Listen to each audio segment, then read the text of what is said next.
దురదృష్టం జరిగింది, జరగాల్సిన సంగతి జరిగింది. భవిష్యత్తులో కూడా జరగకుండా చూసుకుంటాను, కానీ ఈ మధ్యలో లేదు.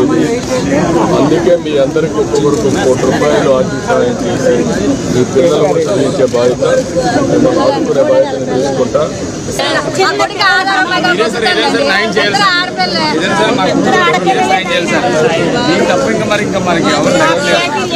చూడాలండి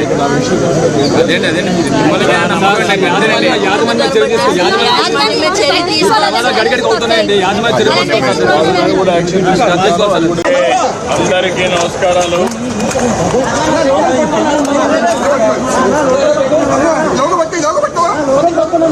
ఓకే ఓకే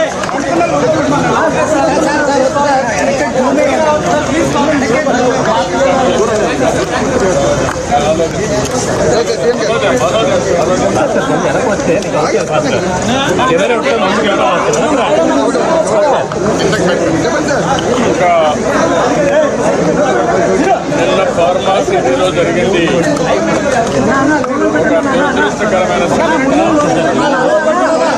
దీనిని చాలా తీవ్రంగా ఖండిస్తున్నాం, బాధపడుతున్నాం. ఈరోజు నాకు చాలా బాధేసింది, కలిసేసింది.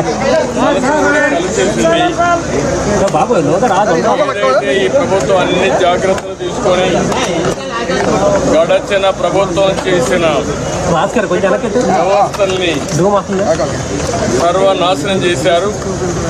అవన్నీ బాగు చేసే కార్యక్రమంలో ఇలాంటి సంఘటన జరగడం చాలా బాధిస్తుంది. అయితే ఈ సంఘటన వల్ల దగ్గర 17 మంది చనిపోయారు,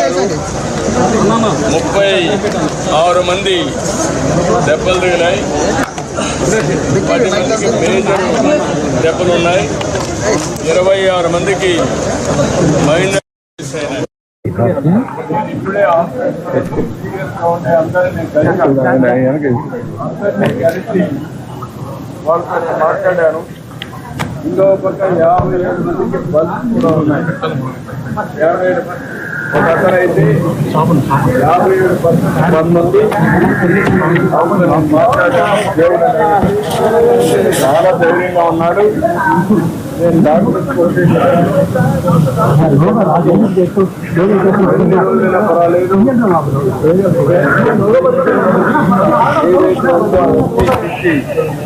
అతను మళ్ళీ నార్మల్గా రావాలి. దానికి మేము కూడా ఎప్పటికీ కూడా మానిటర్ చేస్తాం. ఇంకొక అతనికి 24% ఉన్నాయి, ఇంకొక అతనికి 12% ఉన్నాయి, ఇంకొక అతనికి 10% ఉన్నాయి. నలుగురితో ఉన్నారు. 7 మందితో మాట్లాడాను. ఒక ఆయన హాస్టల్లో ఉన్నాడు, ఆయన కూడా ఇప్పుడు రికవర్ అయ్యాడు, బాగానే ఉన్నాడు.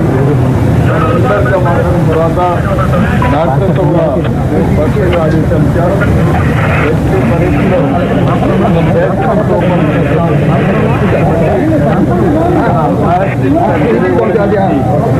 ఎక్కడ కూడా చేసే బాధ్యతమన్నారు. అన్ని విధాలా మానిటర్ చేస్తున్నాం. చాలా దురదృష్టకరమైన సంఘటన. దీనికోసం చనిపోయిన కొంతవరకు ₹1 అదే సమయంలో సీరియస్గా ఇంజనీర్ జరిగిన వారికి 50 లక్షలు ఇస్తున్నాం, మైనర్ 25 లక్షలు ఇస్తున్నాం. ఏ మాత్రం కూడా ఎవ్వరికీ ఇబ్బంది లేకుండా ఆ కుటుంబాన్ని ఆదుకునే బాధ్యత కూడా తీసుకుంటాం. విశాఖపట్నం నాకు మనసుకు దగ్గరైన స్థితి. 2 రోజులు ఏ విధంగా చేసామో మీరు అందరూ చూశారు. ఎప్పుడో ఒక మంచి పని చేసే స్థితి. ఇలాంటి స్థితిలో నేను మొత్తం ఈ యొక్క సేఫ్టీ మెజర్స్ దృష్టి చేయాలి. భవిష్యత్తులో ఎలాంటి సంఘటన జరగకూడదని ఆలోచించే సమయంలో ఒక దురదృష్టకరమైన సంఘటన, బాధాకరమైన సంఘటన జరిగింది. ఏదేమైనా దీన్ని ఇదే ఎవరిది కావాలని నేను కోరుకుంటున్నా. నేను అన్ని విషయాలు మళ్ళీ అక్కడ నేను మాట్లాడతాను. ఇక్కడ చూసిన తర్వాత పేషెంట్లను చూసిన తర్వాత 200 మంది ఎక్కమరకల్ని ఒక ఆశాభావం వాళ్ళు చూస్తే వచ్చింది. మీకు కూడా నేను చేసేది ఇలాంటి సంఘటన జరిగినప్పుడు ఈ విషయాలను కుటుంబ సభ్యులకు కూడా మనం అండగా ఉండి మళ్ళీ వాళ్ళు మామూలు వ్యక్తులుగా తయారు చేసే వరకు ప్రభుత్వం అండగా మేనేజ్మెంట్ ఉంటుంది. మేనేజ్మెంట్లో జరిగిన అవకతవకలు కూడా ఏమైనా కూడా అధ్యయనం చేస్తున్నా. అది సెపరేట్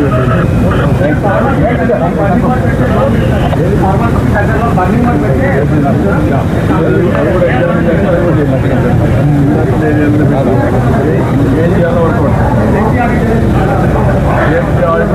అన్ని చెప్తున్న ఆలోచన ఇంకా నేను బ్రాడ్గా రికమెండేషన్